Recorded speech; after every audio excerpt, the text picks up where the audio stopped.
নমস্কাৰ বন্ধুসকল প্ৰথমতে আপোনালোকক আমাৰ চেনেল দা আসামিজ ইউনিক লাৰ্ণত স্বাগতম জনাইছো।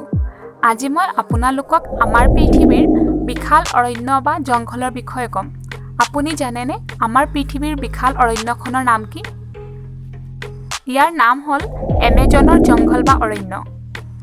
এই ভিডিঅ'ত মই আপোনালোকক এমেজনৰ জংঘলৰ বিষয়ে কিছু কথা ক'ম। আহক ভিডিঅ'টো আৰম্ভ কৰোঁ।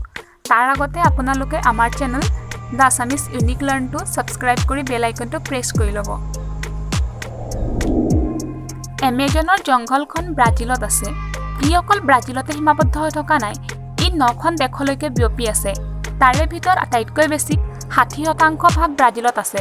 ইয়াৰ বাহিৰেও পেৰুত 13%, কলম্বিয়াত 10% আৰু আন 6খনমান দেশলৈকে বিয়পি আছে। এমেজনৰ জংঘলত 6 বিলিয়নতকৈও বেছি বৃক্ষ পোৱা যায়। আৰু এই বৃক্ষসমূহ ইমানেই ঘন আৰু ডাঙৰ যে ইয়াৰ ভূপৃষ্ঠত সূৰ্যৰ পোহৰ আহি পোৱাটো টান হৈ পৰে। বিশ্বৰ 65% ৰেইন ফৰেষ্ট অৰ্থাৎ বৰ্ষাৰণ্য এমেজনৰ জংঘলৰ পৰাই আহে। এমেজনৰ অৰণ্যৰ ক্ষেত্ৰফল 5.5 মিলিয়ন বৰ্গ কিলোমিটাৰ হয়। ই হৈছে আমাৰ ভাৰতবৰ্ষৰ সমগ্ৰ ক্ষেত্ৰফলতকৈও অলপ বেছি। ইয়াৰ পৰাই আপুনি অনুমান কৰিব পাৰে যে ই কিমান বিশাল। এই জংঘলখন পৃথিৱীৰ সম্পূৰ্ণ 6.7% ভাগলৈকে বিয়পি আছে। এতিয়া আহোঁ এমেজনৰ নদীলৈ। এমেজনৰ নদী পৃথিৱীৰ দ্বিতীয় স্থানত থকা আটাইতকৈ ডাঙৰ নদী। বিশ্বৰ 20% নদী বৈ গৈ এমেজনৰ নদীত মিলিত হৈছে। বৰষুণৰ দিনত যেতিয়া এই নদী পানীৰে সম্পূৰ্ণ ভৰি পৰে, তেতিয়া ইয়াৰ কোনো ঠাই অতি বহল হৈ পৰে। ই ইমানেই বহল হয় যে ইয়াৰ ইপাৰৰ পৰা সিপাৰ চোৱাটো অতি টান হৈ পৰে। এমেজনৰ অৰণ্যত 17,000টামান গছ-গছনিৰ প্ৰজাতি, 30,000তকৈও অধিক পোক-পতংগৰ প্ৰজাতি, 5,000তকৈও অধিক মাছৰ প্ৰজাতি আৰু আপুনি এই কথা জানি আচৰিত হ'ব যে 3,000তকৈও অধিক ভেকুলীৰ প্ৰজাতি দেখিবলৈ পোৱা যায়। এতিয়া মই এমেজনৰ জংঘলত পোৱা কেইটামান ভয়ানক জীৱ-জন্তুৰ বিষয়ে ক'ম। এক বুলেট এণ্ট। বুলেট এণ্ট এটা পৰুৱাৰ প্ৰজাতি। আপুনি হয়তো পৰুৱা বহুত দেখিছে, কিন্তু বুলেট এণ্টৰ নিচিনা দেখা নাই। ই দেখিবলৈ অতি সৰু, কিন্তু ই কামুৰিলে বন্দুকৰ গুলিৰ সমান দুখ পোৱা যায়। সেইবাবে ইয়াক বুলেট এণ্ট বুলি জনা যায়। ই কামুৰিলে ইমানে বিষ হয় যে মানুহৰ জ্বৰো উঠি যাব পাৰে। 2 ভেকুলী। এমেজনত থকা এই ভেকুলী প্ৰজাতিসমূহ বিভিন্ন ৰঙৰ থাকে। ইহঁতৰ গাৰ গঠন আৰু বৰণ দেখিবলৈ অতি আকৰ্ষণীয় হয়, কিন্তু ই যিমান আকৰ্ষণীয় আৰু ধুনীয়া হয় সিমানে বিষাক্তও হয়। ইয়াৰ এটাৰ ভেকুলীৰ গাত 10জন মানুহক মাৰিব পৰা বিষ থাকে। এই ভেকুলীসমূহ বৰষুণৰ সময়ত অধিক দেখিবলৈ পোৱা যায়। 3 এনাকণ্ডা।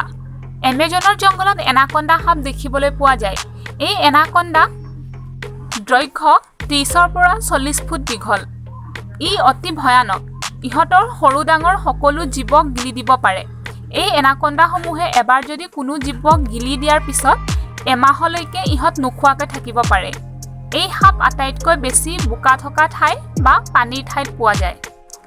4 ঈগল। এই অৰণ্যত এক প্ৰকাৰৰ ঈগল দেখিবলৈ পোৱা যায়, যি অতি ভয়ানক।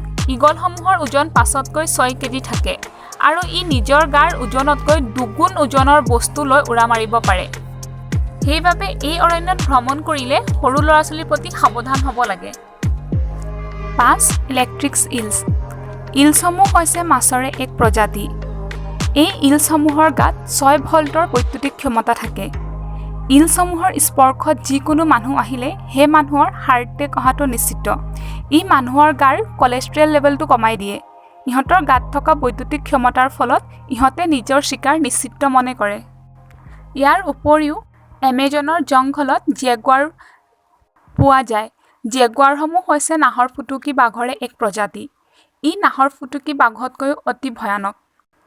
জীৱ-জন্তুৰ বাহিৰেও এমেজনৰ জংঘলত এনেকুৱা এখন নদী আছে যাৰ টেম্পাৰেচাৰ 110 ডিগ্ৰী চেলছিয়াছ মান হয়। এই নদীৰ কোনো অংশত পানী উতলি থকা দেখিবলৈ পোৱা যায়।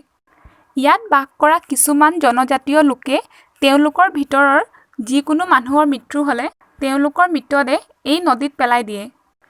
এয়া আছিল এমেজনৰ জংঘলৰ কিছু কথা। আশা কৰিছোঁ এই ভিডিঅ'ৰ জৰিয়তে মই আপোনালোকক এমেজনৰ বিষয়ে সঠিক জ্ঞান দিব পাৰিলোঁ। বন্ধুসকল, যদি আপোনালোকক আমাৰ ভিডিঅ'টো ভাল লাগিল তেন্তে আপোনালোকে আমাৰ চেনেলটো সাবস্ক্ৰাইব কৰি লাইক আৰু শ্বেয়াৰ কৰি দিব এনে কৰিলে আমি আৰু ভিডিঅ' বনাবলৈ সাহস পাওঁ নমস্কাৰ